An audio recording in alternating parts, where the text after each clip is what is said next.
three ideas today. We go from old school, pre-internet grit through to this business probably can't exist for a few years, but this will absolutely be the future. And then we've got something in between. Wedge, let's start old school. I want, like grit. This better involves smokestacks and like living on the east of the city so you don't, so you can breathe fresh air. Hope it's that old school. Businesses like this will have existed pre-Jesus. So. Let's go, Doug. I had a mate once, still a mate actually, who was in exhibition sponsorship stand sales. So he worked for a company that launched these expos in the most niche areas. He was in charge of a sales team for a physio expo. So it's a big fucking hall somewhere. Load of physios turn up. You put on a few like networking things, maybe some speaking events, and then you sell stands for anyone that wants to sell to physios. And I can't remember the exact figures, but bearing in mind they literally just pulled this out of their ass. I'm pretty sure he sold north of 100 grand's worth of stands for the first one, just off the bat.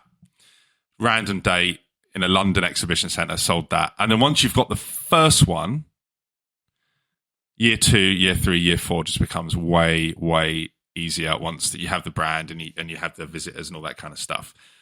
He was an unbelievable salesperson. Pretty much everything I know about gritty, cold sales, he taught me. So I don't think this is easy. This is hard. But I think there are loads of opportunities in the exhibition space. One I love is, where is the expo for marketing agencies? Massive, massive industry. Marketing agencies need all sorts of shit, don't they? They need they need to learn how to grow. They need recruitment. They need software. They need accounting. They need legal.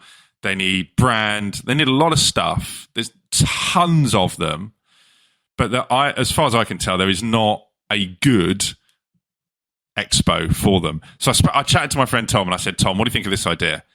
He said, got to have an angle. This was his thing because he's a salesman, hardcore, pure and simple sales guy. So he said, it's got to be about something. He said, growth, the agency growth summit. So we're going to get an expo hall in London, in the Excel Centre. We're going to book it for 6 months' time. And then you're going to get 4 animals with phones and headsets. And they're going to fill up every company that could possibly sell to agencies. They're going to sell them stands for 4 or 5 grand a piece, and then some other internet marketing bod, probably someone like Kalium, is going to do some ads, and they're going to grind a load of visitors down there. They're going to phone people up and say, come to our summit, and then you're going to do that. Year 1, you're going to break even, and then you're going to start making money, and then by year 4, you're selling it for a 5, probably more, 10x multiple. You want a piece of that? I just love the idea of 4 people, like boiler room style. Hardcore. Yeah. $150 a day. BC, yeah. $600 a day between them. Relentless. Yeah. And loads of scoring. Alec Baldwin on the side, always be closing, that kind of stuff. Music. Superb. How do you fund it? You need cash because you got to get the space, and you got to pay their salaries. You got to do the digital marketing. Yeah, need 100K at least, I think. I mean, we're definitely not going to do this. No, I mean, I don't have any interest in this. You hate this shit, to be honest. But So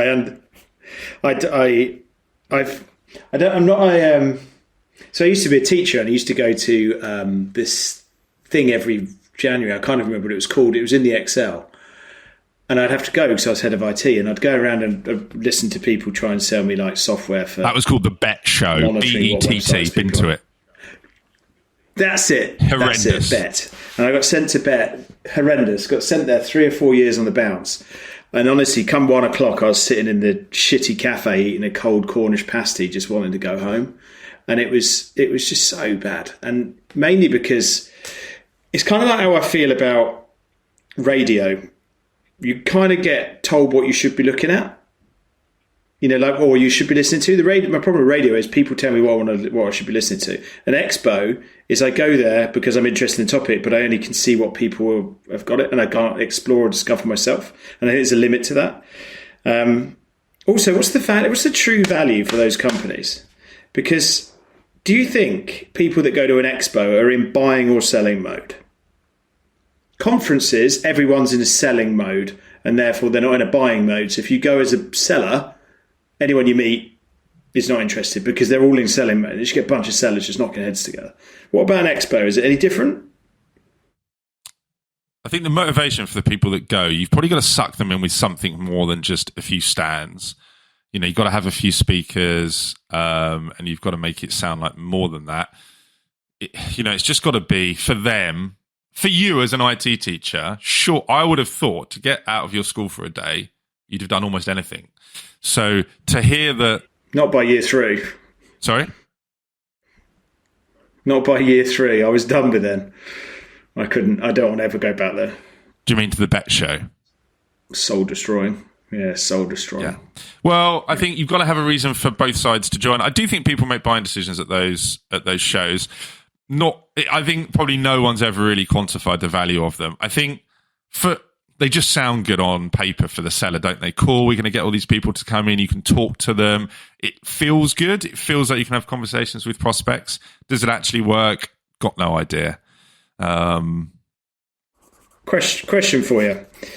If you're going to put this on for marketing agencies looking to grow, and therefore can they find products, tech, collaboration, legal services, whatever it is to help them grow? I'm not sure if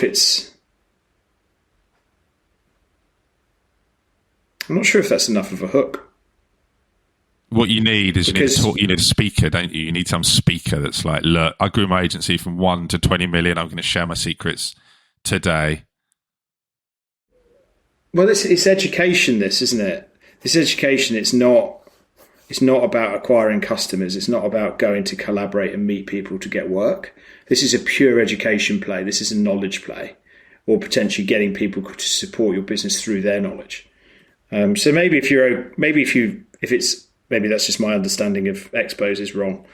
But I always think when I go to a conference, I want to come out of that with work. Yeah, that's if you're buying the stand, right? If you're buying the stand, if you're like, Deloitte, or you're some, company that's selling to agencies, you're trying to get work. If you're the agency, you've gone there to sort of, learn something, maybe meet vendors, just to work out different ways to grow. Let's not get into the weeds too much on it.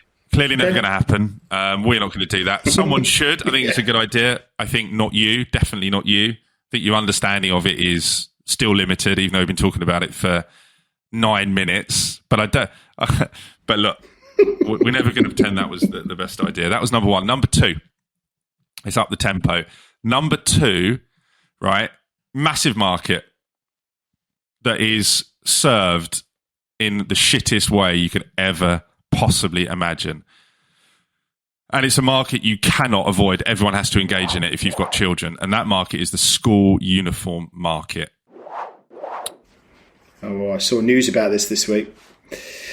Yeah. Which I'm keen to hear about, right? So getting school uniform, you can either go to a retailer, you can give guidelines, like local shops kind of do it. So you've got to kind of go to the shop, or you've got to order it online. Never, like our school has it online, never got anything in stock. Just an absolute joke trying to get stuff. You go to some like shit local shop in High Street that does it for like 20 local schools. They never got it. The quality is abysmal. It's just a constant bane. I'm on the WhatsApp group at our school, and it is literally just, all about uniform. Massive problem. Right, so business is this. If you could do all of these things, you're selling to, in the UK, 15,000 primary schools. I don't know how many children that is, but it's in the millions. Hundreds of pounds per child per year on average, I would guess, of this crap. And so what you need to do is you need to go, right, okay, cool. UX, firstly, I'm going to create an app that is like the school can look at, we can look at, and then the parents can go on and order through the app, not through some hideous online thing or drive them to some shit store out of town. So let's get the UX and the buying experience nice. Let's get the supply chain properly sorted out. Let's get some good shit, just in time, good quality stuff that actually like looks good on the app. So, like you go and buy, the big retailers have sorted this out. You buy football boots or you buy golf stuff. It looks good, cheap. Let's get that. So you've got choice. You can order it. It's never out of stock, which can't be hard for like jumpers and stuff. And then you use kind of just-in-time supply. So like all the schools have the same jumper, but you change the logo, whatever. The UX, so it's there, so parents will enjoy going on and buying it. And then you sort the economics out. So you kind of say to the school, right, you use our app. It's easy for your parents. They're going to like it. They're going to like you.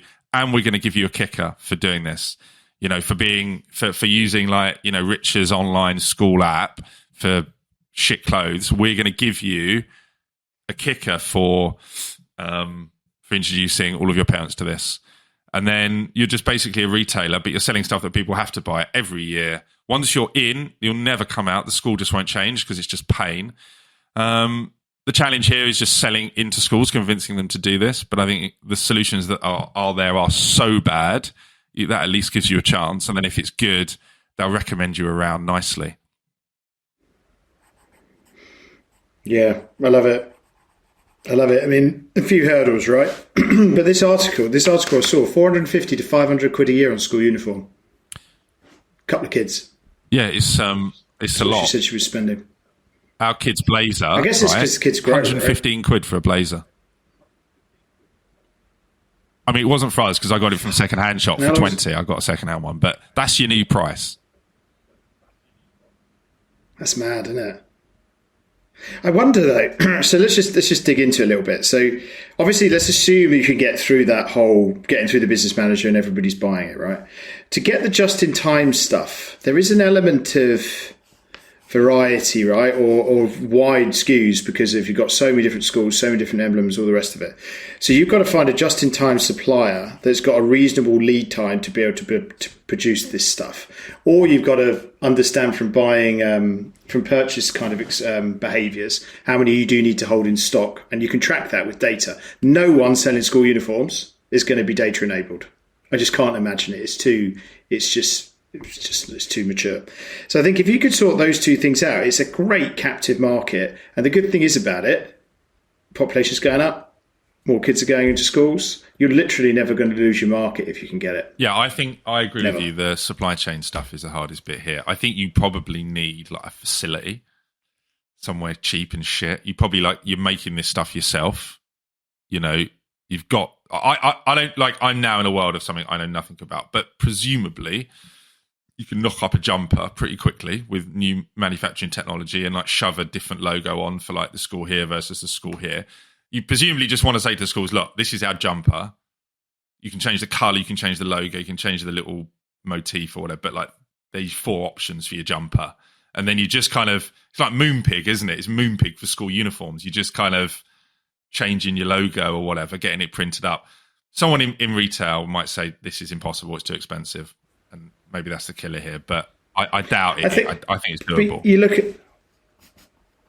look at Gymshark and stuff, right? He built all of that completely in his garage to begin with, and then he had facilities and stuff. I don't know. I've got no idea where Gymshark get their stuff produced, and maybe they do it internally and they have their own factory. I think they probably do, but a lot of it's printed, kind of heat shrunk. The embroidered thing is the issue. If you could get to a point where you could print school things as opposed to embroidering, and I know you're on wall jumpers and stuff, it's slightly harder, but could you change the material like Gymshark has and just print rather than embroider? I reckon that would make a massive difference, because then you can, I just imagine that print press will be so much quicker than intricate embroidering.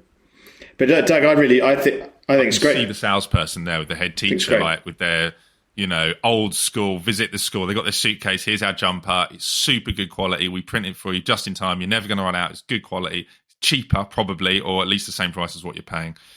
Okay, I mean, right. And we get a kickback of the sale. Yeah, great. Yeah, and you get a kickback. You can make some money. It's a revenue stream for you. All right, final idea today. this is where I need you. This is where you come in. You were a joke on expos, didn't even understand it, but here, this is the shit you do understand. I don't. This is your time, right? So AI tools for specific jobs in businesses are starting to exist, right? So you've got AI for keyword research, AI for VAs, that kind of thing. The way that they're currently built is it's like you buy a license to a tool that does something. So you buy AI, blah, blah, blah, that does my whatever. What I think companies should do is you should create an AI person or like an actual AI that's got a name. So like company X comes to you and they're like, you've already got these kind of off the shelf keyword research AIs and you give them names. So you've got like Julia Smith, SEO keyword expert. It's just AI. Go to the company like, cool, we've got this person, this AI. We've already built all of this like prompt shit into them. They can really do quite a lot of keyword research SEO stuff. But like, what do you need? Like, you tell us your business need, and what we're going to do is we're going to train Julia to do all that shit for you. And then you go away and you just build in all of the prompts that company needs. You spend like a week kind of bespoking this AI for like this company. And then they either buy Julia off of you. This is getting like a Black Mirror episode, or they license Julia from you. So you've got a bespoke AI. And then the second thing you do is you create that into like a person. You create like a picture, like not like an avatar for them. Their name can go into Slack so they can like interact with the company as though they're an employee. And they're doing this at the moment. It'll have to be a fairly specific, narrow set of skills. But that AI, presumably, and this is where I need your understanding, is that can be unique. That AI can A, have a set of unique prompts and way of doing things, and B, that AI can like learn stuff from working in your company that again is unique. So they become like an employee that's just picked up all this stuff, and then that person can be sort of, you can ring fence all that IP for the AI, and then you can almost transfer. Oh, we've got Julia who's amazing, and you could almost like sell them on or transfer them between companies is like a secondary thing, but that's not the primary idea. Ludicrous, possible. Where are we at? I mean, totally possible if it's a task that is repetitive. I mean, like chatbots are obviously where things have started, but yeah, and you can ask in that and it's going to a data set and it's got its brain that's going to be able to crawl that and think logically about how to present an answer. So it all depends on its use case, I guess. I think because you've got to be careful to understand exactly what AI is, because building prompts or queries or something like that to go and interrogate a database to return results is not AI. So it really depends on what you're wanting to do, because you can, to take, I don't know, we talked about telematics, didn't we, or teleconferencing before, or something to do with that. And I was saying, well, you should be able to train an AI on all of the questions that Goodyear tyres have got. And then forever and a day, you can just go and say, this is Goodyear, this is your account, this is when your tyres are arriving, all the rest of it. And it feels like you're talking to a human. So there are certain use cases for it. In terms of, you're talking about like a set. So like it's a specific use case for AI. Can that use case be transferable to others potentially? If it's a market with multiple businesses with that similar problem in it, yes, absolutely. Could you put a face on it? Could you do an avatar? Could you do a synthetic voice? All that shit? Yeah, right now you could. Synthesia is a classic example of a company doing that. It's down to use case for me, Doug. All right, can I tell you a use case then? Let's stick with this. Let me tell you the use case. So I'll tell you in our business. So let's just take a fairly simple task, which is like our zero reconciliations. So, it's just reconciling expenses across a few different international boundaries. It's dealing with some VAT. It's like, at the moment we have people doing that. So what you would do is you would like get an AI that can do zero stuff. So it's kind of out the box. It can do zero reconciliations and all that sort of stuff. But then you would come to me and you'd say, cool, like what other stuff, what's unique to your business? And it's like, cool, we use like Wise and we've got the South African account and we reconcile it like this. And then our management accounts do this and it feeds into this. So the company that are selling Julia go in and they like train Julia on all this stuff. They train the AI, they build in the prompts, whatever. And then it's like, cool, that takes us a week. And then we're going to then you license Julia, but she's trained, but she is trained not only in like Zero, but trained in what your company specifically does and the way you do zero reconciliation. So boom, she's in and she's doing it how you need it. Yeah, so she's not trained per se. She's got access to data within inside those regions. You're not going to get an AI. You're going to have to leverage some other AI engine. You're not going to build it. You're going to have to leverage some AI engine that's out there. And then you've got to feed that AI engine data to be able to make those things. Reconciling Zero, yeah, absolutely. Piece of piss, it's numbers, as long as you've got access to the data. So yeah, Doug, I mean, I think principally, absolutely, I think it's the way it's going to go. We will find that thousands and thousands of jobs will become, redundant. They just will, because there will be tools that will be built that could process reconciliation at lightning speed without error. And that is, the biggest, that is going to be one of the biggest things, is time saving and knowing that the data is absolutely correct or your answer is absolutely correct. So for sure, I think we're actually going to have an AI Doug. I think you're going to have your own AI assistant that's going to do stuff for you in your life. And then you're just going to ask it over voice, hey, can you go and book me this, please? Can you go and do this, please? What's this happening? When's the car booked? When's the MOT booked? What's this coming in? Can you just tell me what's actually in my bank account in a minute? And this AI is going to go, hey, Doug, how you doing, buddy? You ain't got any reflection in your glasses today. Looking good, and it's going to go that way. So I've no doubt that specific jobs, you'll be able to get a bot. Let's call it a bot because that's what it was. But it's a really super sophisticated AI-enabled bot to be able to go and do tasks within inside of a business, 100%. And if you can do it for one business and you can see the correlation, you might not need to change it at all to sell it to the next, to sell it to the next, sell it to the next. You might be able to do it in a really clever way to just manipulate it slightly or allow people to choose what functions they want, and then they buy it. And then they license it, software as a service. So let's rate. I love that summary, by the way. You took my sort of vomit and you just kind of tucked it into... Yeah, you analysed it and tucked it into... Probably going to get panned by some AI expert. A bit more palatable. Yeah, we wouldn't... Yeah, we're definitely an AI expert compared to me. All right, Rich, time to do the goodbye thing. Thank you very much, Doug. Thanks for bringing Expo. Sorry for being so shit. Take care. Bye now. Awesome. Okay.